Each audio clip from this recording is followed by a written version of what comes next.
Welcome to the Doubles Only Tennis Podcast, where you learn the best doubles lessons to improve your game and win more matches while getting to know some of the top doubles players and coaches on the planet. I'm your host, Will Bochek. This podcast, my weekly strategy newsletter, and my website all focus on the goal of better understanding the sport of doubles and helping players like you improve faster through actionable advice that you can use in your very next match. My goal is to provide the best doubles resources in the world. And to do that, I study, analyze, and work with players at every level of the game, all the way up to the ATP and WTA tours. If you enjoy this podcast, consider becoming a Tennis Tribe member to go even deeper and take your doubles IQ to the next level. Members get access to premium podcast episodes, weekly video lessons, monthly strategy webinars, courses, ebooks, gear discounts, and a lot more. Go to thetennistribe.com/memberships to see all the benefits and sign up. Here's today's episode. I've talked in the past about how much fun I have when I'm able to have a conversation with some of the smartest minds in doubles, some of the best coaches in the world, and this is another one. You're about to hear my chat with David Macpherson. David coached the Bryan Brothers for the majority of their careers. He also coached John Isner for 5 years from 2018 through 2023. And he was a doubles player himself, reaching as high as number 11 in the world. In this conversation, we talk about David's career. We talk about who had the biggest influence on his game growing up, how he became such a smart doubles coach and a tactician and a strategist.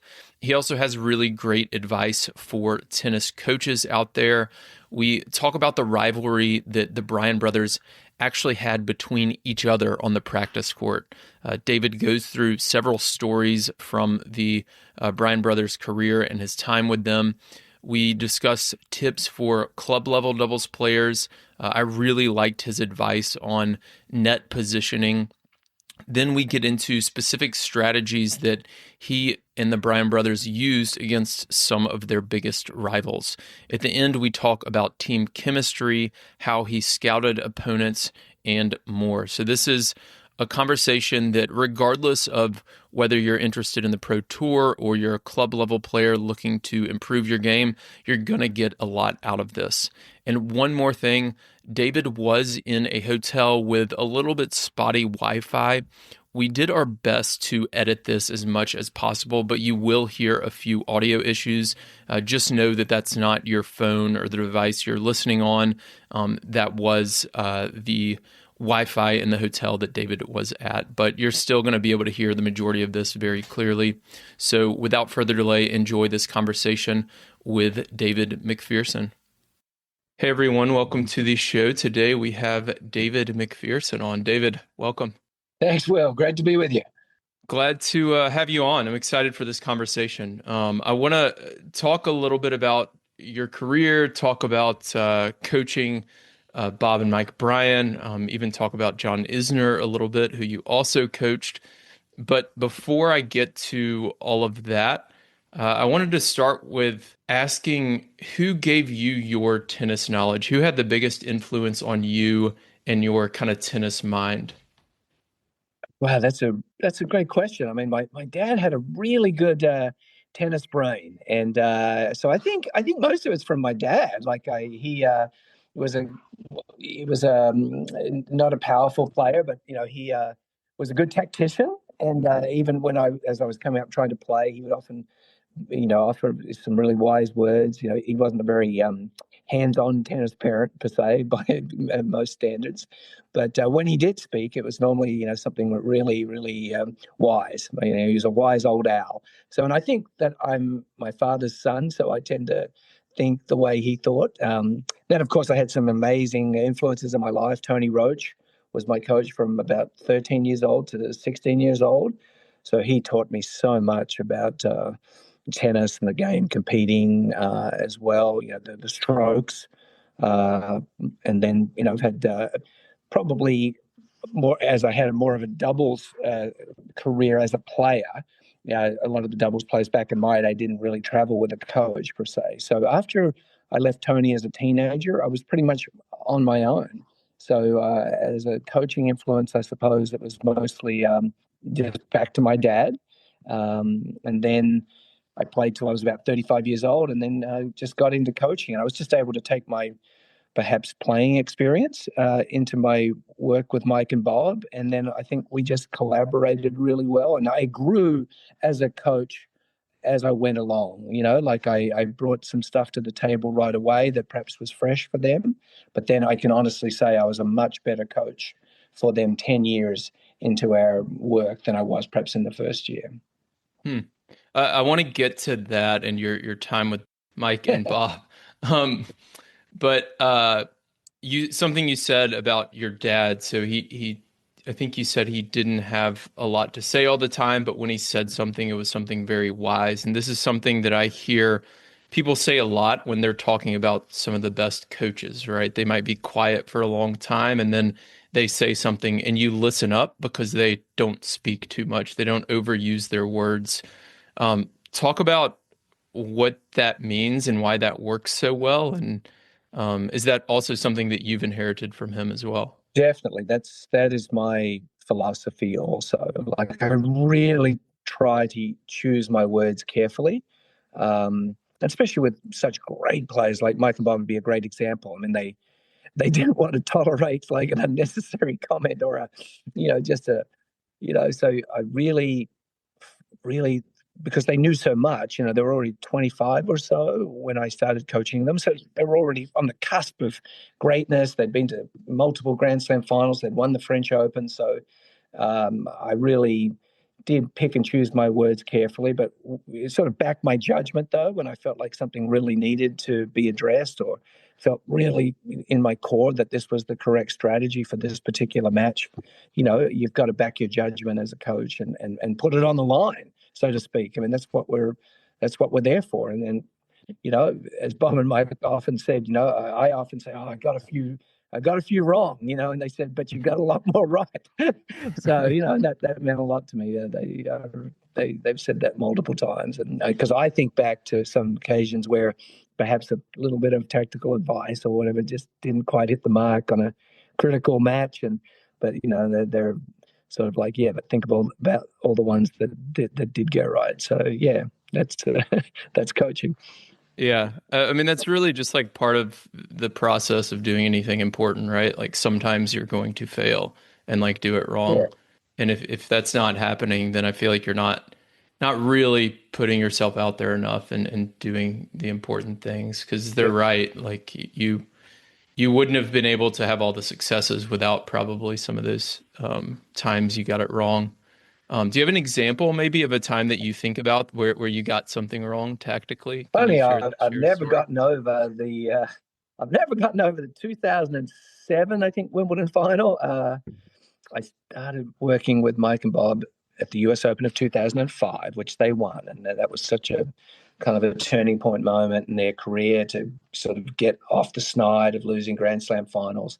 And then they won the 2006 Australian, the 2006 Wimbledon, 2007 Australia. I mean, like the titles were coming thick and fast at the slams, but I think it was the 2007 final of Wimbledon. They were playing the French team, Arnaud Clément and Michael Laudrup.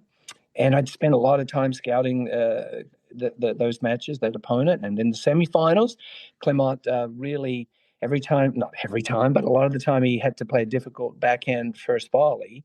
He eased it down the line as opposed to volleying solid cross court. And I just really felt like, as great a poacher as Bob was, I thought that Clément would be inclined to do the same thing, go with that backhand down the line first volley, because everyone was afraid of Bob's forehand volley poach from the ad after Mike Bryan had made a great return. So anyway, I still, in my mind, said to Bob, okay, I think we can, if you can throw him some head candy, as we used to call it, like I think, you can get him to volley down the line and you'll be there to put it away.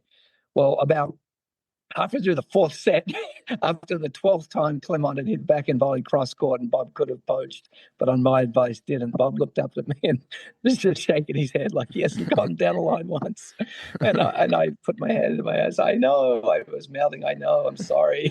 And they lost that final, and I never forgave myself as evidence. But Bob was not blaming me. They were absolutely amazing about. They really shouldered all the responsibility themselves. You see a lot of players really over the last decade in particular looking over at their coaching or support staff and seeming like blaming them for what's going wrong out there under the stress of competition. And Mike and Bob never did that. Like they always, they took, whatever strategy session we had and all the preparations that we had, the game plans. But once they stepped between the lines, it was on them. And I love that about them. That's such a good story. I've had to learn how to phrase things like, in that scenario, like he takes this backhand line the majority of the time. That's what he's been doing. It could change, So it sounds like you scouted it right, but he changed it because maybe he knew you would scout it or whatever it is. But it will never be truly known unless I run into Arno one day. But anyway, but you're so right. You have to choose your words carefully, and you have to present the information. And when you do feel like you have a strong tendency, you definitely want to put it out there. But the way you phrase it, if you've got a good relationship with your player and your players of the caliber, of character that can, deal with, some adversity, and then the fact that, a game plan is not guaranteed. Tendencies are not guaranteed. And if they can, just navigate through that, then you've got a strong formula. How do you, if you've ever had to coach a player who doesn't have the character to deal with that, how do you handle that, or how do you help them develop that character? Yes, well, I mean, that's where you have to be blunt with players, and obviously and communicate well, because we're always in this unique situation in the sport of tennis, or somewhat unique, where oftentimes the player is your employer. Whereas coaches in the team sports are employed by a school or an owner, different to the players themselves. So it's a very tricky dynamic where the player is the one writing your check at the end of the day. But if you can't sort of have that relationship where you can tell your player the truth, and if they can't handle the truth, to quote, Jack Nicholson, well then, you're doomed to failure. So that's where I've coached a few different people, obviously other than Mike and Bob, and I thought they were perhaps the absolute pinnacle of really the greatness of our game, like Federer and Nadal. You never see them blaming anyone else, but then taking the responsibility themselves. But it isn't been coaching is just, let's just say, the players are out there involved. So when things go wrong and perhaps the preparation that you did doesn't seem to be adequate, victory done, I mean, things can get really, really testy. Did you know that you wanted to coach after your playing career was over? Well, I retired at about 35 years old and had a couple of years in Sarasota, just with my children and my wife, just teaching juniors at my club. But it just was fate. I think I just ran into Mike and Bob Bryan in 2005 playing world team tennis. And we shared the team. I was sort of their backup player, I suppose, and just gave them a little advice one night on a rain delay, just trying to help them navigate through a set against, I think it was Ehrlich and Ram, one of their, tremendous rivals from the tour. And yeah, things worked out on the rain delay, and then the next thing you know, Wayne's on the flight the next day asking me to do a trial period of coaching them on the tour. So I didn't really envision going back on the tour as a coach, to be honest. I just, in my mind, I thought, oh, well, now it's time to be, dad. And but Mike and Bob was such a dynamic opportunity that I guess I pivoted, and then from there on, I sort of have become a tour coach.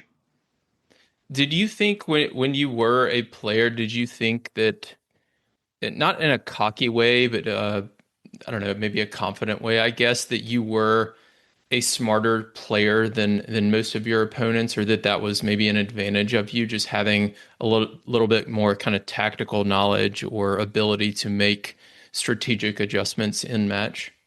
Well, I certainly wasn't an erring player. I was quick, and I guess I did. There were some parts of the doubles game where I really felt like I had an advantage of anticipation of where the ball would go. Like, I suppose the things that I pride myself on a little bit as a coach, I had as a player too. I couldn't serve you off the court. I had very poor returns, but I was very good at helping my partner hold serve and just trying to do the right thing at the right time, play clutch, I suppose, with decisions of points of importance.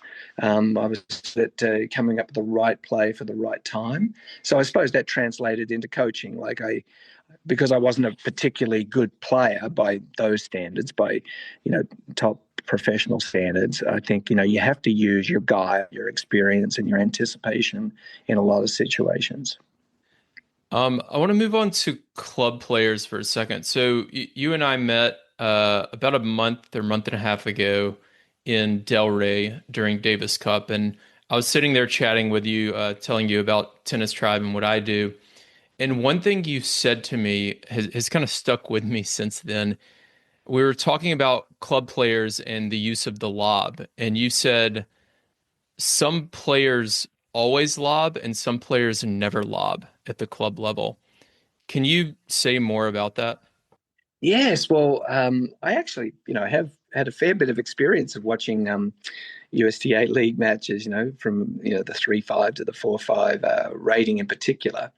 And yes, my I would watch my girlfriend at the time, play her matches, and it was, pretty obvious to me, what what their patterns were and stuff. So I would try and help her a little bit. But I do.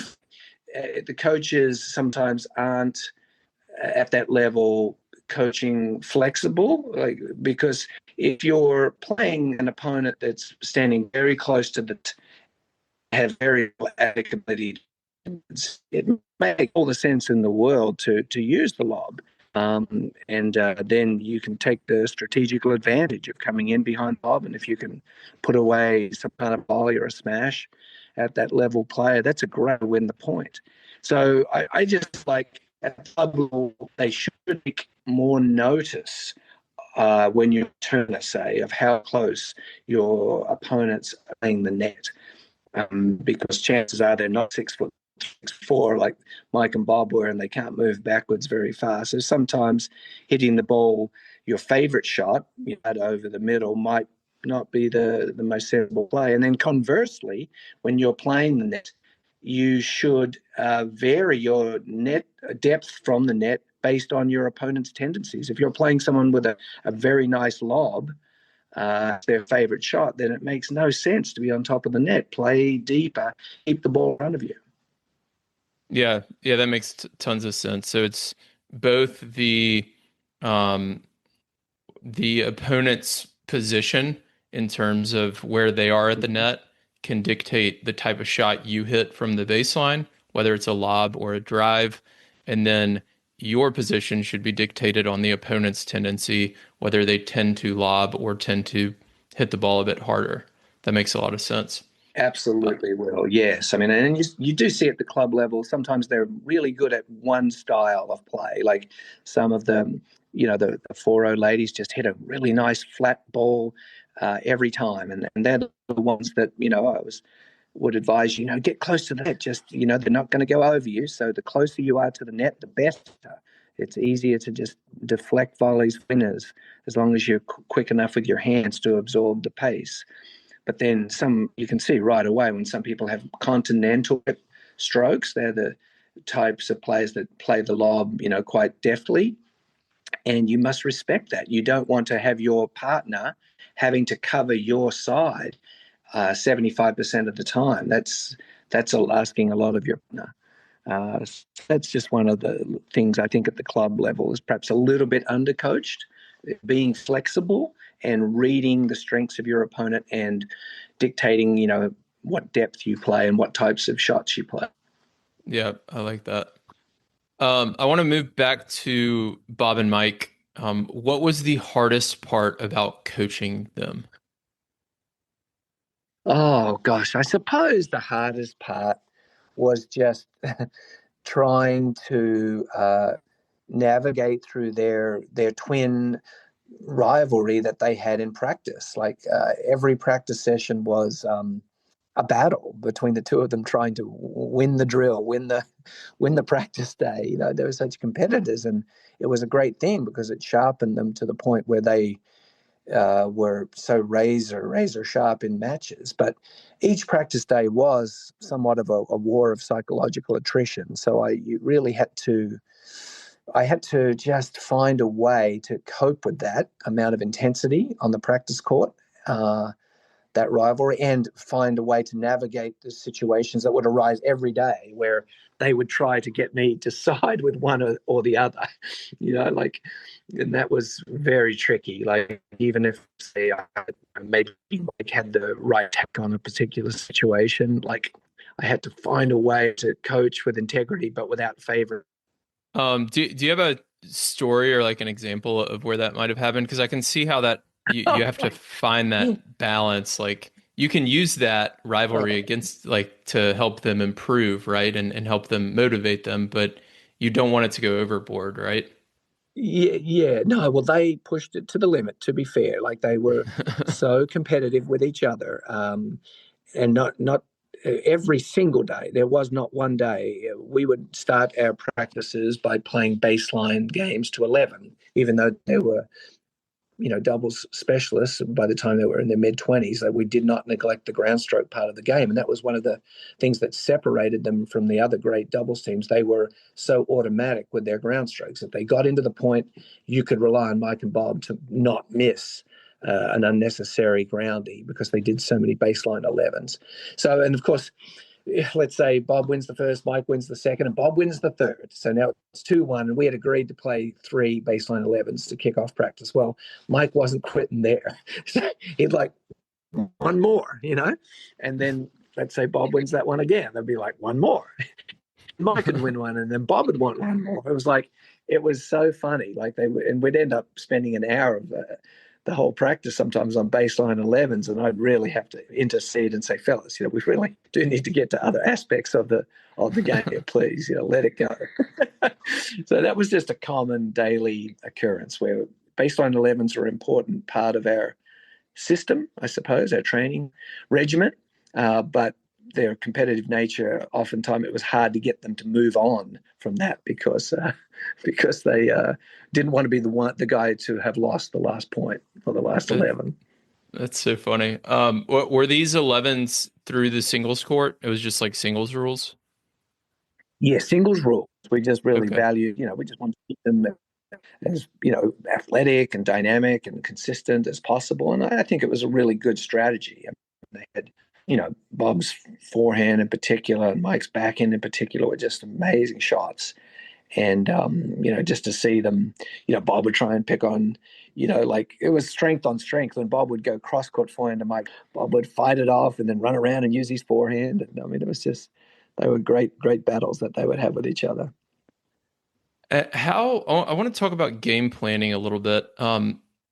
So when they are obviously the best doubles team ever, so they're number one in the world most of the time, or a lot of the time that you're coaching them, how much when you're going into a match, say even against another top team, how much do you weigh Bob and Mike playing to their strengths versus attacking an opponent's weakness?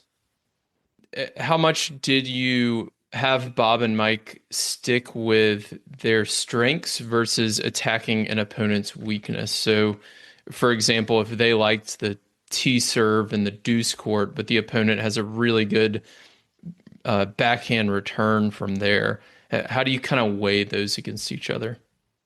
Yeah, well, that's a great question. I would say that when Mike and Bob were serving, we sort of backed ourselves to be able to have full command of the service box. So Even though perhaps Bob's favorite serve might be to the right-hander's backhand, if we felt like the forehand was definitely the place to go, we backed Bob to execute serves to the forehand on the big points. So from a serving perspective, you must have full command of the box and be able to put a serve wherever you want, and that's all about then attacking the opponent's more brittle return for sure. And sometimes a guy might have an amazing backhand return, but he hits it cross court every time. Like Sam Querrey would be a great example of that. Like he had a really nice cross court backhand from the ad side, but I'll be darned, he hardly ever hit it up the line, no matter how many times you poached on it. It was quite remarkable. So sometimes in that situation, you'd go to his strength, his backhand return, but you'd cut off the cross-court return, and that seemed to work just fine.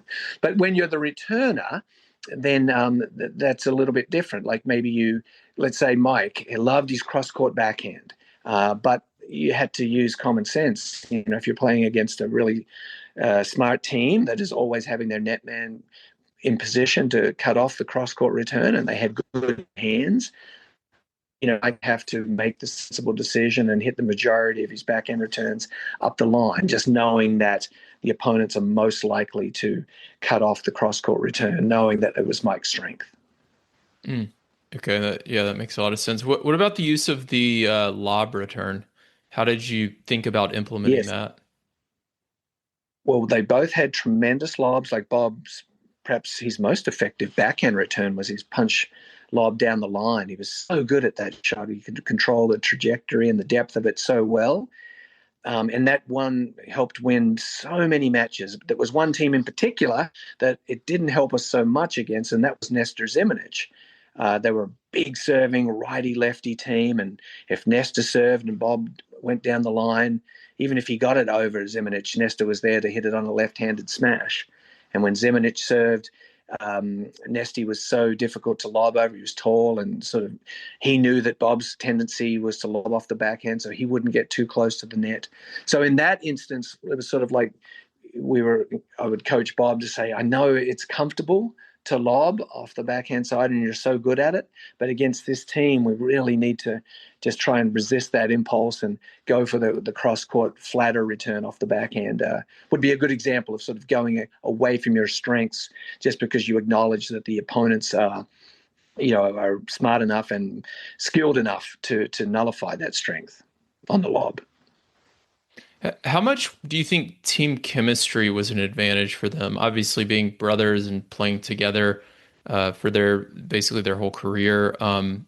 How much was that an advantage versus other teams, especially teams who maybe were new partnerships or had switched partners every 1 to 2 years? Definitely a massive advantage because, they were both, when they stepped between the lines, any twin disagreements that they might have in practice, they'd throw them out the window and they would come together as a little military regiment that would just be so positive and energetic and fierce. So they had that dynamic as well as just the chemistry, the synergy of knowing where, exactly where Bob would hit a ball, say, without really a signal being needed. Mike would know that Bob would hit that forehand second shot diving into the middle, and he would sweep across with his forehand volley, just counting on Bob being executing his favorite shot. So they just knew each other inside and out. It was so fun to watch too, because they were seemingly, so synchronized that they would move in tandem, and it was beautiful to watch. And that was a massive advantage they had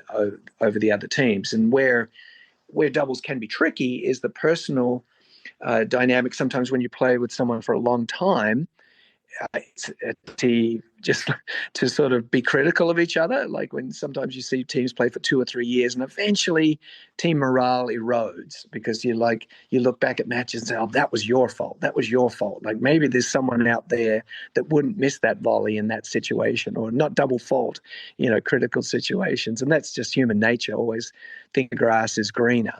And Mike and Bob, of course, were never under any circumstances going to leave each other. They were thick and thin, for better or worse, as twin brothers. So they had many advantages, that came from being twin brothers. Yeah, that's interesting. I wonder if that like maybe frees you up as a doubles player, knowing that, they're not going to go looking for another partner. So I can, it might free me up to kind of play uh, without tension and play my best. Absolutely. So many teams, I think, from club level to all the way to the top of the game. Like if you feel like your opponent is judging you, just has pressure, they need it very hard to be free to execute clutch shots at any level. And you feel like partner is ready to pull the trigger and refuse to play with you ever again in a big situation, or to get on the phone and call somebody else about the upcoming tournament. So Mike and Bob, it was just never an option. They were going to play. Obviously, when Bob got injured badly, Mike teamed up with Jack Sock for a few successful outings, but that was only because Bob was had hip surgery. But other than that, it didn't matter. If they never really did have a protracted period of lack of success. But even if they did, it was thick or thin. There was definitely no for any. How did you keep improving as a coach during these couple of decades? Obviously, you're trying to get the most out of your team. You're trying to make sure each of your players improves and the team improves. But I imagine you need to make sure that you keep getting better as well. So how did you improve as a coach during that time? What was kind of your process for that? Through the Bryan time, yes, well, it wasn't like Mike and Bob were, perfect. Like we were, Bob and I were always trying to get a little bit more out of his return of serve game, and so he never stopped uh, looking for little keys, little improvement keys, and Mike perhaps always on top of his serving just to make sure that he was getting the most out of his serving. So we never really ever relaxed about but you also have to trust your game too. So I think that we were such advanced technique that there wasn't a lot of too much fiddling. And then a lot of where I took a lot of pride in is like, I've got two fantastic players, the ultimate competitors here. Just let me move the margins in their favor as best I can by scouting the opponents, making sure that I uh, communicate their tendencies, weaknesses, and strengths as best I can in a succinct fashion. Where our normal routine was to, if we knew an opponent, say 2 days in advance, we'd probably talk about it the day before for 10 or 15 minutes. And normally what we'd do is just in the warm up, just after the warm, before the warm up, in the day of the match, we would just go over the critical points in probably a 5-minute recap briefing. And I just tried to be as sharp as I could in those briefing sessions to bring clarity to the match, so that they would make the right decisions in the key moments and play the right shot for the right situation. So I want to ask about your time with John Isner, and then a couple more questions, and I'll let you hop off. So John had a great run in doubles in 2022.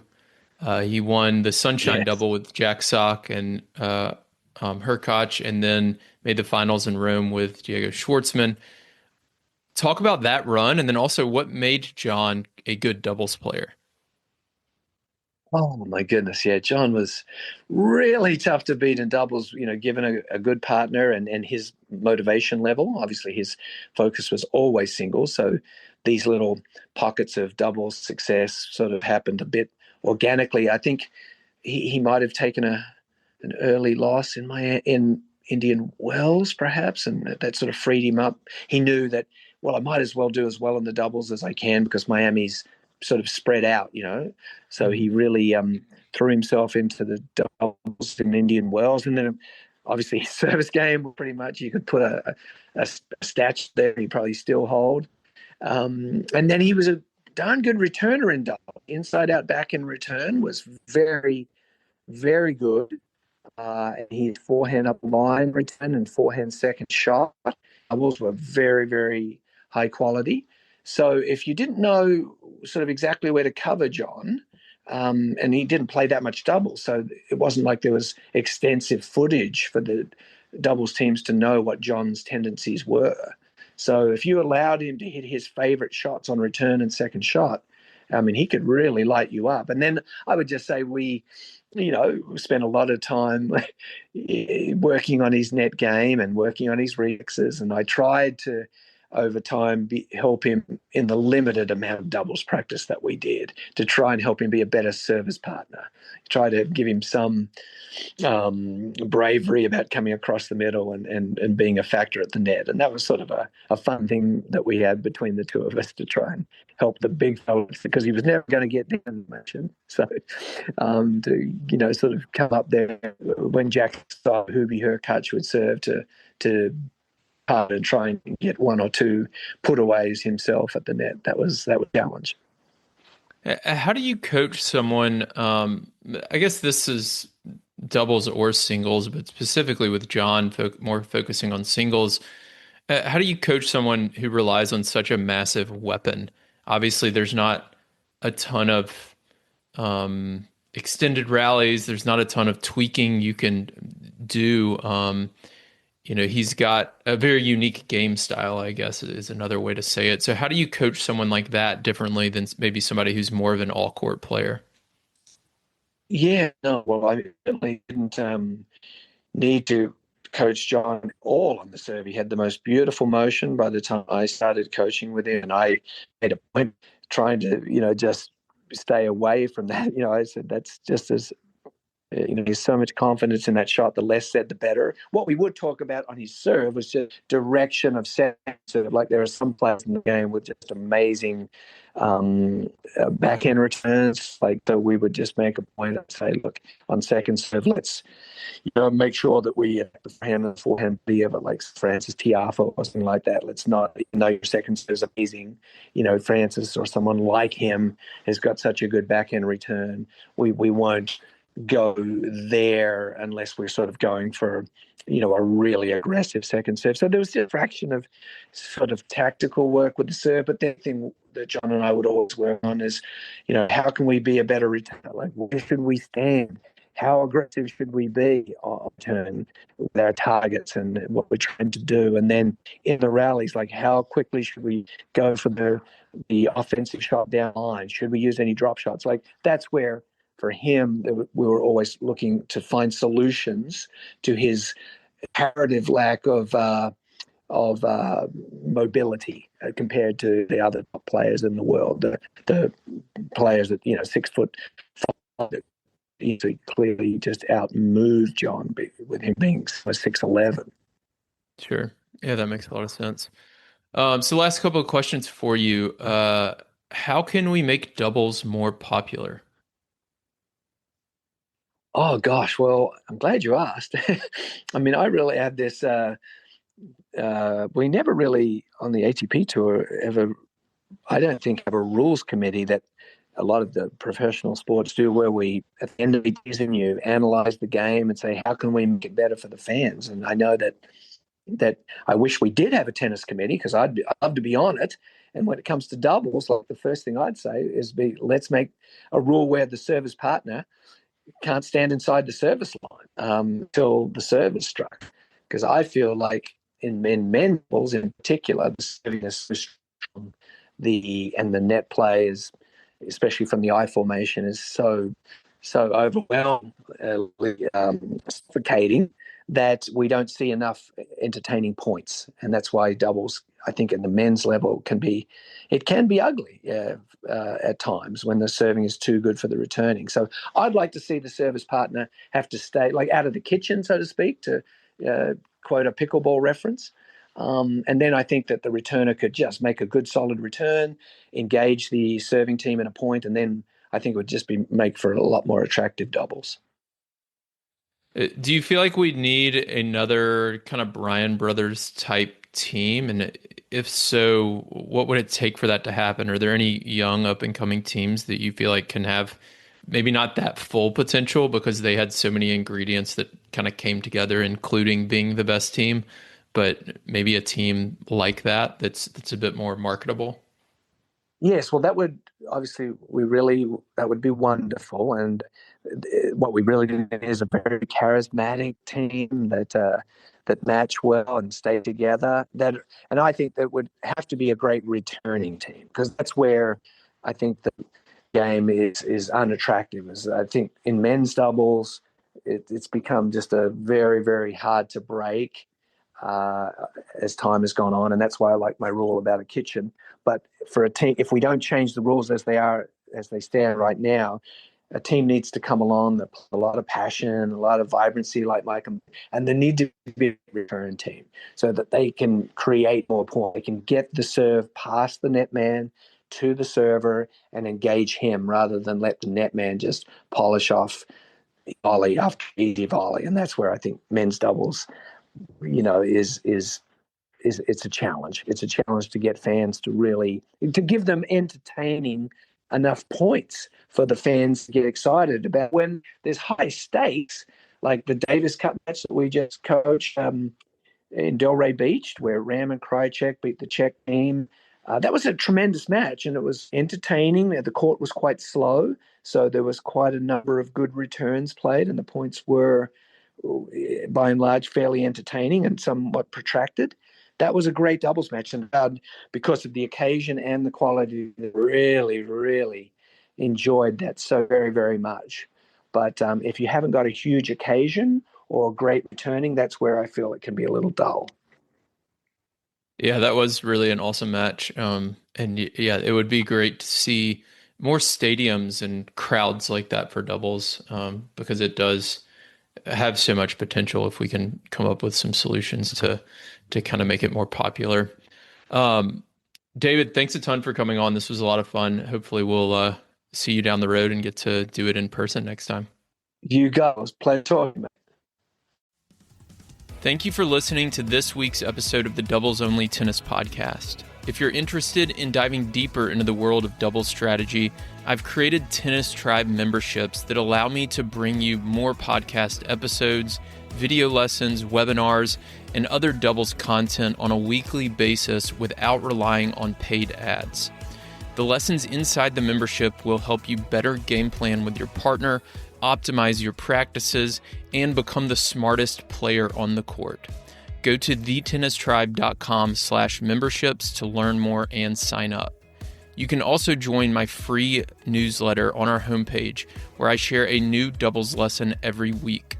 If you want to connect, you can find me on Instagram, Twitter, and Facebook, or contact me through our website. Thanks again for listening.